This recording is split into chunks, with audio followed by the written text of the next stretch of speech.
Ladies and gentlemen, welcome to the 2022 edition of the Canadian Open Data Summit. If you've come to the Yukon for any other reason, you're in the wrong room. But beyond the room here, we do have delegates from across Canada online, so I'd also like to welcome our online delegates. My name is Mark Burns. I'm the Director of E-Services here at the Yukon government. That includes in that group, that also includes our open government program, and it also includes our geomatics program, Geomatics Yukon. I'll be handling most of the MC duties today, but I will have some support from Philippe on some of the French language items, so we can look forward to that. There are, speaking of translation and interpretation, there are wireless headsets at the front of the room. So if you'd like to have both official languages, you can switch between channel 1 and channel 2 and get both languages. Those are available in the silver case right over there. If you find, I should mention that we need to introduce you to our chief organizer and logistical mastermind, Paul Connor. Paul, where are you? Are you somewhere? There he is, Paul Connor. Paul's the executive director of the Canadian Open Data Society. There are other Open Data Society members in attendance here. So if you'd like to learn more about that, you can. In fact, if you're enjoying the conversations you have over the next couple of days here, you should consider joining the Canadian Open Data Society. And Paul or any of the members can give you more information about that, or go to opendatasociety.ca and learn a little bit more about that organization. If you need any assistance or have questions or concerns over the next couple of days, please track down Paul or myself, and we can talk about that. Before we get started, a message from the AV staff, well, more of a plea really. When it comes to streaming audio on your portable devices here in the room, if you're streaming out loud the presentations as they're happening, that sets up a pretty wicked feedback loop. That's not pleasant for anybody. So if you could avoid doing that, that would be awesome. Let's see, what else do we have here? Now, we know the world runs on both data and coffee. So if you're looking for the coffee part of that, you'll find it at the back of the room. There we go. That's awesome. And let's see, washrooms, just out these doors. They're on the main hall there. If you don't have a pass key and you need to get into the washrooms and they require a pass key, there's a bunch on the table right at the back where you could pick them up, use them for the washrooms, and drop them back there when you're done. Now, one of the things I really like about the approach the Canadian Open Data Summit is taking with their events is it's designed for practitioners and advocates at every stage on their journey. Whether you're a globally recognized subject matter expert or whether you're still trying to figure out what this open data thing is and how to get involved, there's a conversation for you there. There are people to learn from there. There are things to take away from there. There's a community for you to join there. And I think that's an important aspect of participation in the open data movement in Canada, is having access to that community. So seeing a good portion of you here, having even more of you online is really fantastic to see. And that's part of the reason why Canada ranks so well as an open data nation globally. There are a few themes I wanted to touch on. Our agenda, you've probably all taken a look at it. It's quite broad, but there are 3 sort of anchor themes you're going to hear a little bit about over the next few days. You're going to hear a little bit about data-driven innovation and the role of data in entrepreneurship, in the role of economic development. So that's going to be really important. Data, of course, is the fuel for the modern economy. We're going to talk about that over the next couple of days. Open data on the front lines of climate change. Climate change is impacting the North even more quickly and more harshly than anywhere else. But ultimately, this is a problem. It's an issue that's going to require all of us to share what we know and the data and the knowledge we have in order to formulate appropriate and effective responses. So you're going to hear a lot about the front lines of climate change and the role of data in doing that. And then finally, Indigenous data sovereignty. So the idea that traditional knowledge and knowledge that resides within Indigenous organizations and groups of people, how do we both share that but respect the traditions and the importance of that knowledge? There's also an important role of data in reconciliation and how we have a common understanding, a common base to have the discussion to move forward in understanding what has happened in the past and how to look to the future. I'd like to acknowledge why we're here, that we're meeting on the traditional territory of the Tonquichan and the Kwanlundun First Nations. This morning, we were going to hear from Jessie Dawson, an elder with Kwanlundun. Unfortunately, she hasn't been able to join us. She's ill this morning, so she may be able to join us later in the agenda, and if so, we'll swing back to that. We are looking for, let's see, Minister, well, we're not going to do that. So our next item on the agenda was going to be Minister Clark, who I'm not sure has arrived because we may be ahead of schedule here. So let me check on that. 5 minutes? Okay, so we have about 5 minutes. So why don't we refresh our coffees, settle in, meet your neighbors, and then what we'll do is come back to the podium when the minister arrives, and we'll have some words from there.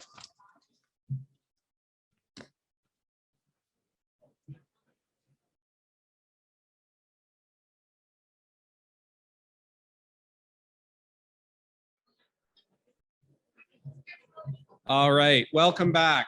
Welcome back. So first item up for business here is on your table. You will likely find a little chit of paper like this. It's not a coupon. It is actually your Wi-Fi joining instructions. So if you're looking for Wi-Fi, this is how you'll do it. Now, let me talk a little bit about, in the Yukon, we consider much of our digital infrastructure to be a public good. And so our open data portal, and indeed the responsibility for open government, falls under the Deputy Minister of Highways and Public Works. The Honorable Niles Clark was first elected to the Yukon Legislative Assembly in the general election of November 2016. He was re-elected in April of 2021. He was appointed to the Executive Council in May of 2021. Prior to being elected, he practiced law in the Yukon for more than 24 years. I'm very pleased to introduce to you the Honorable Niles Clark, who is both the Minister of Environment and the Minister of Highways and Public Works. Please welcome Minister Clark to the stage.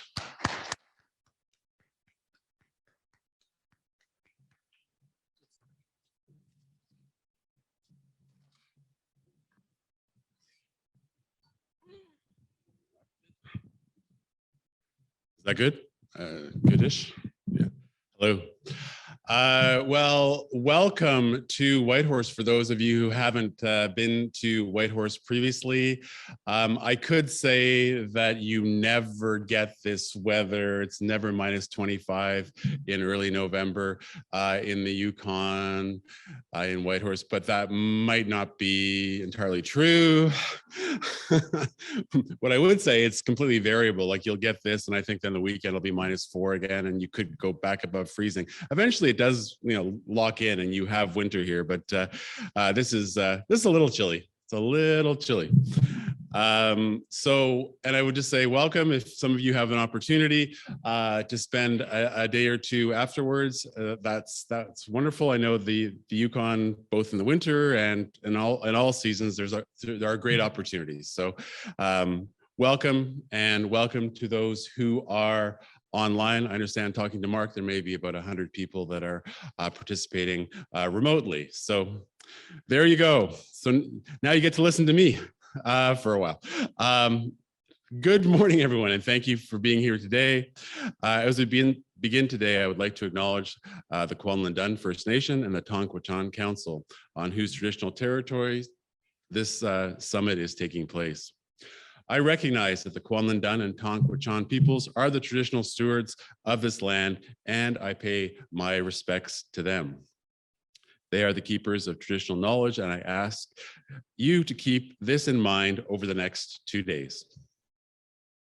You have an exciting couple of days ahead of you as you dive into some big topics under 3 main themes: the role of open data, the role that open data plays in how we develop our economy, the importance of respecting and incorporating Indigenous traditional knowledge, and using open data to drive innovative ideas and solutions to the climate crisis. However, before we dive into those themes, I would like to talk about the importance of having a summit in the North and the part that government plays in making data available. A key idea of open data is the sharing of common experiences and information. There's great interest in developing a nationwide approach to sharing data and knowledge. With that in mind, it's vital that we're as inclusive as possible. And that means that all parts of this country need to be included, even the places that are a little harder to get to. I understand that WestJet's computer issues may have impacted that little harder to get to aspect. So to many, the concept of the North is just that, a concept, and potentially a foreign one at that. Holding this summit in the North means that we can highlight Northern Indigenous voices and demonstrate Northern perspectives. Consider for a moment that most of the country's population lives within 150 miles of the US border. And we kind of do too, but but only by kind of a quirk of geography and the Alaska Panhandle and all that good stuff. But that's another story. Conversely, just under half the country's landmass is the North, despite being home to only approximately 130,000 people. We know that geography and population have an overarching effect on how we live. The sheer difference between urban and rural Canada means that many Canadians may not understand or identify with the challenges we face in the North. Additionally, it means that the North is not well studied and that there are many existing data gaps. This summit represents a real opportunity to learn from one another, build our resources, and share our unique Northern perspective.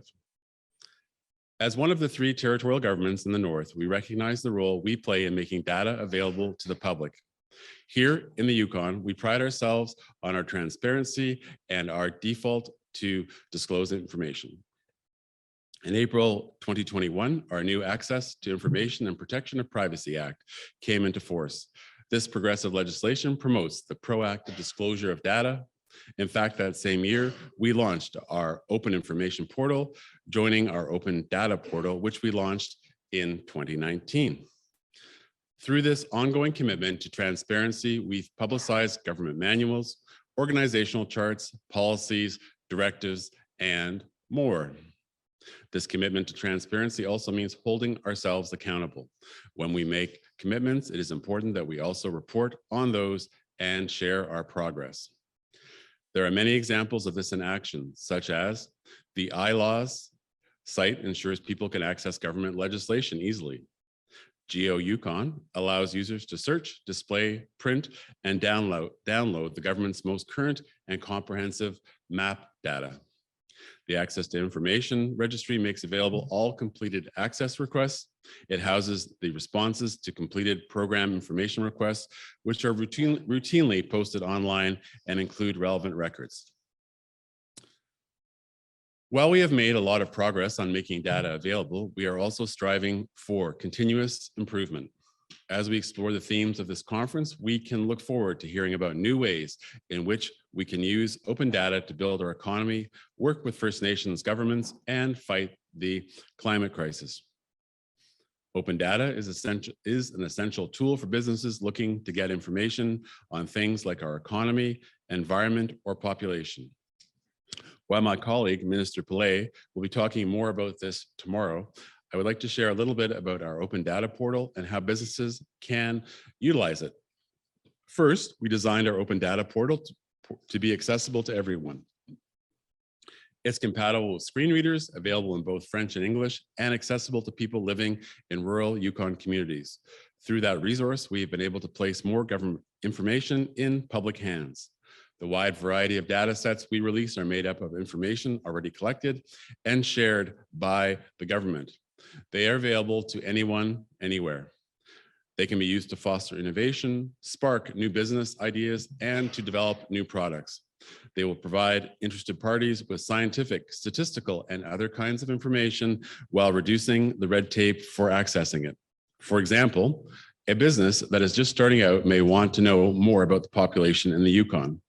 On the Open Data Portal, we have all our census information that can be easily accessed and downloaded.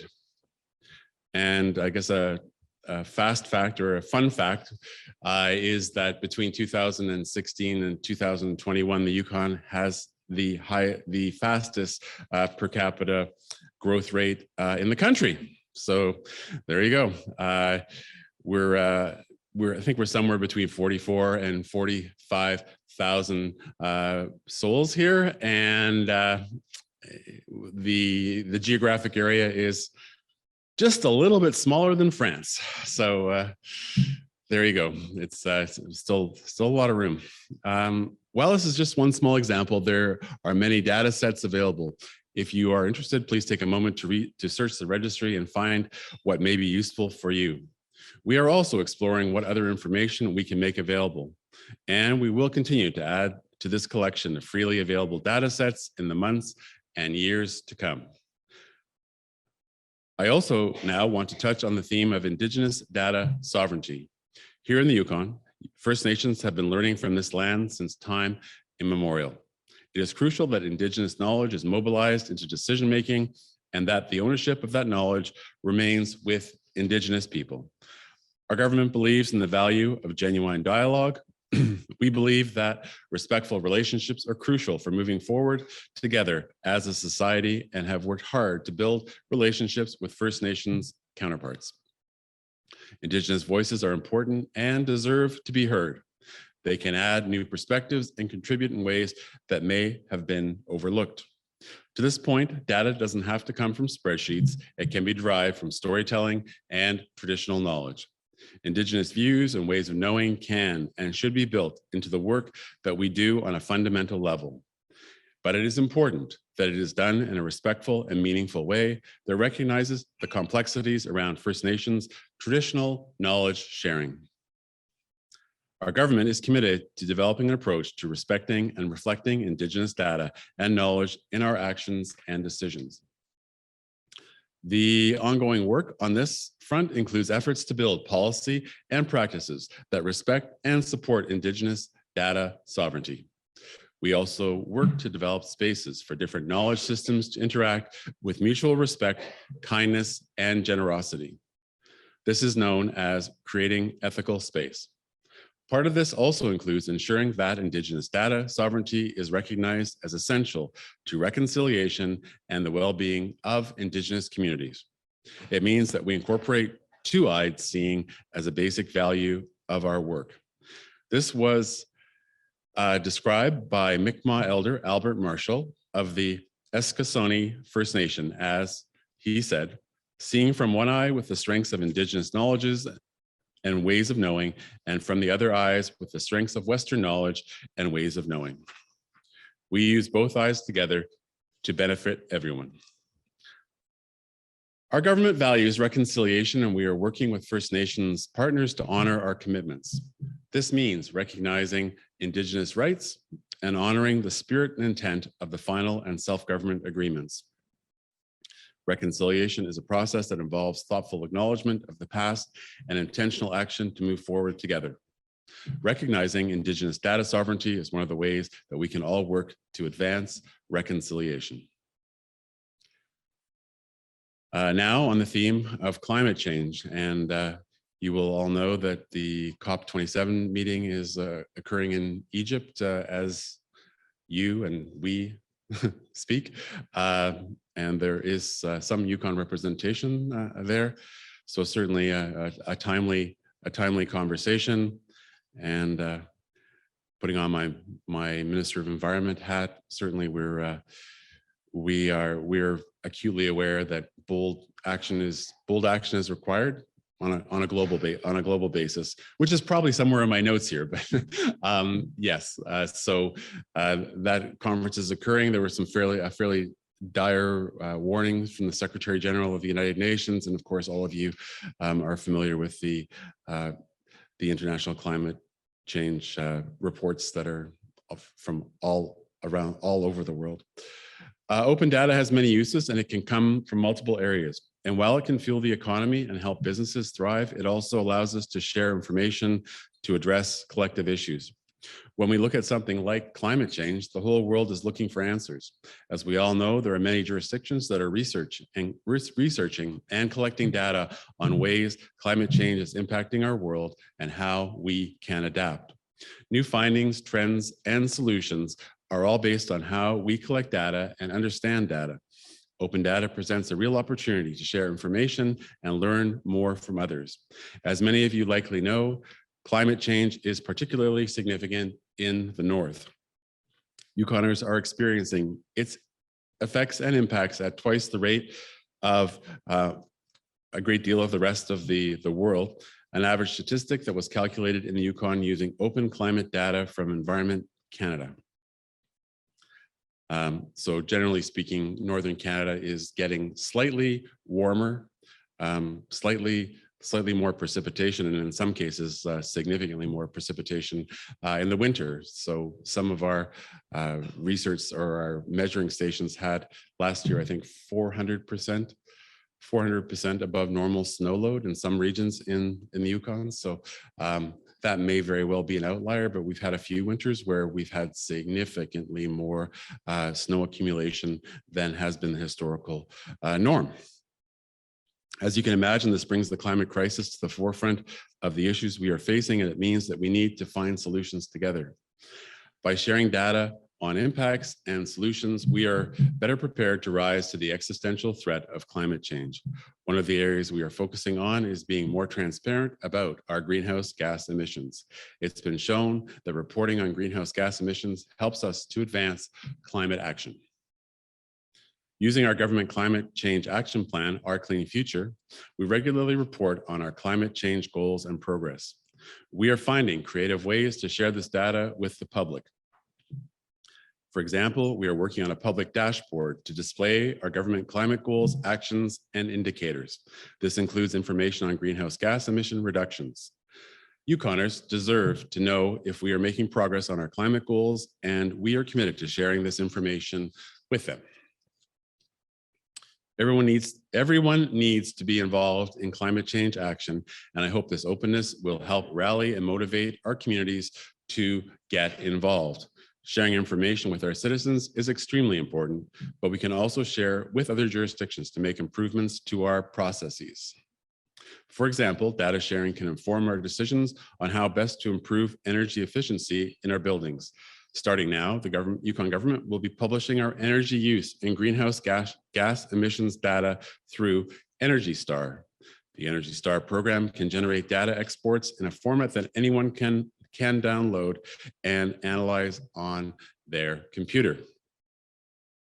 The data can be used by researchers to understand climate change impacts in the North. By sharing this data, we hope others can use it to enhance their understanding of climate change and learn new things about energy consumption and greenhouse gas emissions in the North. And just briefly, and I am almost done, I promise. But yes, you have different profiles in different jurisdictions and provinces and territories, and you will generally know what those profiles are. But for us, it's approximately 75% of greenhouse gas emissions are either heating or transportation. So that's a bit of a different profile, I think, than some areas of Southern Canada. So we're certainly very much focusing on buildings, big buildings, schools, the airport, hotels, I guess, potentially, and the transportation network. So approximately 75% of Yukon's greenhouse gas emissions are generated through either heating or transportation. It's important that we share information so we can build on each other's work. The alternative is working in silos, spending both time and resources trying to find out things that our neighbors have already learned. With that in mind, we're looking at how we can take what other jurisdictions have tried and learn, and how that information can be applied and adapted in our northern context. We are learning not only through discussions with our neighbors, but also through sourcing their open data. A great example of this is the way that our Climate Change Secretariat is using federal open databases to model and prepare for climate change impacts here in the Yukon. This is informing decisions on how we build infrastructure to adapt for climate change, not just for the work we're doing now, but for 20, 30, even 50 years into the future. By learning from climate data published by the Canadian government, we can design our infrastructure better, and so can others. It's clear from all these examples that sharing data is critical for a modern economy, climate change resilience, and working with Indigenous partners. Data is used to gain insights, create new products, and develop new business ideas. And that's really just scratching the surface of possibilities. But if there's one point to take away from all of this, it's that our experience with open data will always be a changing landscape. So we know public expectations change. Our understanding of the environment evolves. So too does the economy and the way in which we use data. Our job is to make sure we are taking the data we have that is appropriate to share and ensuring it is available to all. Because when we all have access to the same information, we have a much more productive place to start a conversation. This even playing field opens the door for meaningful conversations like you will be having during this summit. So yeah, I'm totally on the glide path now. So we're done. We're almost done.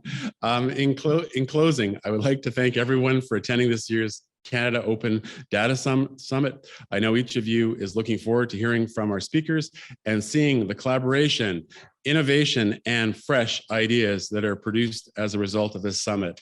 And once again, as I indicated in my preliminary comments, for those of you who have not been to the beautiful Yukon before, welcome, and I hope you have a fantastic experience.